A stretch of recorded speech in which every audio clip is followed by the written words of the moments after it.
Hey everyone, thanks for watching my tutorials. In today's video, I will show you how to hard restart your iPhone. In hard restarting your iPhone, it's different than just turning your phone off and back on again. This helps if your phone is running slow or jams up on you when you can't use it. Hard restarting your iPhone will stop what tasks are running in the background to brand new.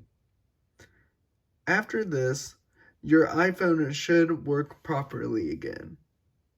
Here are the steps to hard restarting your iPhone. These steps work for both iPhones with and without home buttons. First, to begin hard restarting your iPhone, press the volume up button one time, volume down button one time, and then on the right side of the iPhone, hold down the lock button.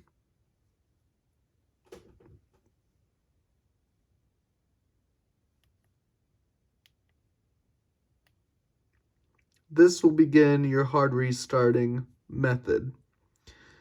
Press and hold the lock button through the slider. The screen will go blank, and then the Apple logo will appear. You can release your finger from the lock button. At this point, your iPhone will run smoothly again. If you find out your battery is running down pretty quick on your iPhone, a hard restart should fix this problem as well. If you like these tutorials, please press the subscribe button below to not miss any upcoming videos I have in the future. Have any tutorial suggestions? Please comment in the comment section below.